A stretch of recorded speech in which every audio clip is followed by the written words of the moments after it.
What's going on, everyone? So teams are starting to waive and get off of players, and one player in particular I wouldn't hate the Lakers kind of taking an eye on, or potentially bringing in onto the G League team. Now, got to keep in mind, Lakers cannot sign anybody to the main roster until a trade happens, and they already have their two ways locked up. But what they could do is bring some guys in on the G League roster, and again, bring them under the Lakers umbrella, to which they can start to grow and develop, and then start to create that cycle, right? Players end up going out or fading out, new players move in, right? If you do end up pulling a trade at some point, right? Maybe if you have one of those guys on the G League team that's like, hey, we can leapfrog him into the main roster spot, or say you bring in like a Nick Smith Jr. or something like that from the two-way spot, you can now bring that guy that you're really high on from the G League team into the two-way, and then kind of, again, create that cycle. And one guy in particular I'd really like to see the Lakers kind of, again, maybe look to bring on. If he ends up going somewhere else, so be it. And that is Drew Timme. Now, he's older. He's 25. Last year came in, rookie guy. He was actually good for the Brooklyn Nets. Now, Brooklyn waived him, but the expectation is that Brooklyn is going to bring him back at some point. However, if that doesn't happen, or if, you can kind of like, hey, come to our G League team. If a team picks you up, good for you. We're happy for you. We're rooting for your success.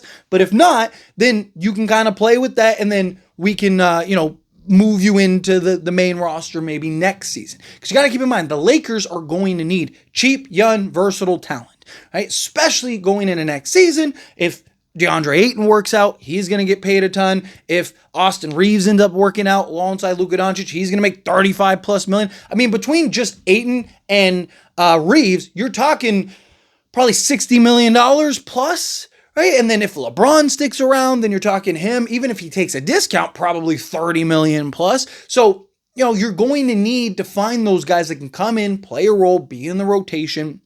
I really like a guy in Drew Timme who can kind of give you a little bit of everything, right? We don't have a huge sample size of like what he can bring to a team, but from, going back to Gonzaga and what we've seen him be able to do out in college as that just versatile kind of big man, I do think that there is a lot of things that he could provide a Lakers team. There was talks probably about a month or so ago now, where the Lakers were like, there was proposed trades going around, and Drew Timme was actually included in that proposed trade, just because Lakers wouldn't have the money to fill in roster spots, so they kind of need to get that add-on guy. Drew Timme was one of those add-on guys, and we talked about it, and it was like, hey, he makes a lot of sense. He would be great. A lot of people were in the comments talking about how, like, yeah, I'd love to get Drew Timme. He's a guy that come in, play a role. He also would just give you a different look from like a Jackson Hayes and a Christian Koloko. I don't hate the idea of keeping Hayes if he kind of continues to grow, continues to play well, him being that kind of high-flying big man, but then also DeAndre Ayton's your more skilled big man, where I look at a Drew Timme, he's a guy that you could kind of, run your plays, run your actions through, kind of be a, like a poor man Jokic type thing, even just a floor spacing big. He has shown the ability to spread the floor, which is something Luka really wanted, right? When we got the reports on what Luka's looking forward to better and improve this team and the type of players and pieces he wants alongside him, he wanted like a skill lob threat big man that can block shots and protect the rim, and then a floor spacing big man, right? We have Max Kleber, he could do that, but if you could get a Drew Timme on a cheaper deal, then he's a guy that I think you could bring in and maybe play that role for you. He's young, he's versatile, right? Like I said, can make plays out of the post. He's actually, like, his passing ability, I think, is one of his more underrated kind of values. I'm not expecting him to be a Sabonis or a Jokic out there to that level, but again, a guy that you could put on, whatever. You can put him above the break, let him just kind of pick teams apart, put him down on the block. You get cutters and slashers moving or kick out to shooters and stuff. A guy that can rebound, can defend a little bit, hit the open shot, has some offensive skill and versatility. Problem is, he just, again, is an older guy. So he's closer to his ceiling more likely than his floor. But like I said, not everyone has to be a superstar.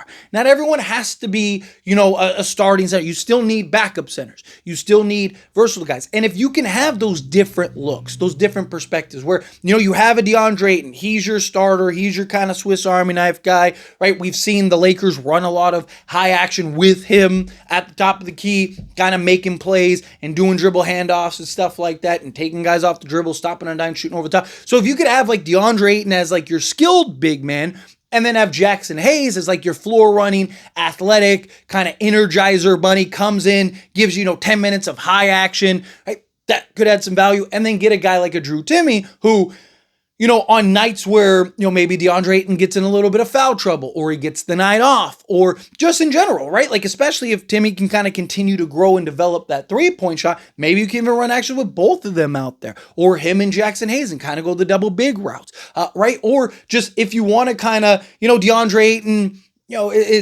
goes to the bench, you can put a Drew Timme and you still run a lot of the same actions that you could do with the DeAndre Ayton. Obviously, I don't think he's as good or to the level of DeAndre Ayton, and he's not the high-flying lob threat that DeAndre Ayton is, but he is a guy that is a skilled big that I do think makes some sense for the Lakers, especially if you can get for cheap. Like, what's worst case scenario? You bring him in on the G League team, he goes, works his way to the main roster, and he's just not good enough, and you just let him go, and it doesn't cost you anything, right? Or, at some point, let's say next season, you bring him onto the main roster on a 1-year deal or something, or maybe a 1+1 with the team option or something like that. And if he doesn't work out, you just cut him, let him go, and you move on to the next one, right? Lakers have talked very heavily. They want young talent that can come in and be that next wave. Guys go out, new guys come in. Jackson Hayes gets, a better offer elsewhere, or he just decides to go elsewhere. Or, like I said, even if you keep him, you bring him in. It's like, Christian Coloco kind of is the idea of like, he gives you a Jackson Hayes type guy who can spread the floor and do those things, maybe a better defender and shot blocker. But Drew Timme, I think, is a guy that, he's bigger, right? He's not a true 7-footer. He's like 6'10", but he's like, like 240, right? Compared to like Christian Coloco, who's like 220, and Jackson Hayes is a guy that's like 220, 225, right? So he just gives you a guy that's a little more skilled around the basket, guy that you can dump the ball down to at times, kind of just give you that interior work, that interior play, which I think has a lot of value. But to go over his stats, and then we'll kind of wrap up the Drew Timme idea. The problem is, like I said, we don't have a huge sample size with him, but the limited sample size we have actually is pretty good.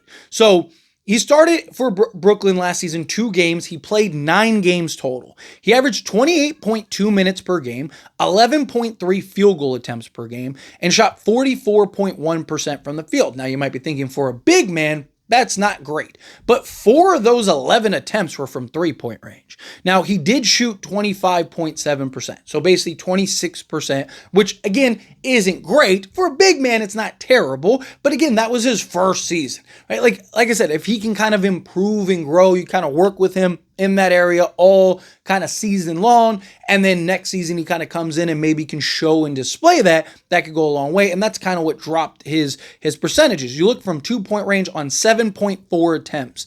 He shot 54% from the floor, EFG of 48.5%, free throw shooting on 2 attempts, 62.5%. So definitely needs to improve in that area, but grabbed 7.2 rebounds, including 2 offensive rebounds, 2.2 assists. Like I said, a guy that can make plays out of the post, that can make reads, can react, right? So again, dump the ball down to him, have everybody moving without the ball. He can kind of make his quick reads, react, the 1, 2, 3, okay, and then either make the pass, kick out, or drive to the basket. Kind of keep teams on their toes. So I think he's a guy that could do some of that. Gave you half a steal, half a block, and 12.1 points per game. So he was last season 12 points, 7 rebounds, and 2.2 assists, while showing the ability to stretch the floor. Again, not elite or anything like that, but good enough to like, hey, there's promise in that regard.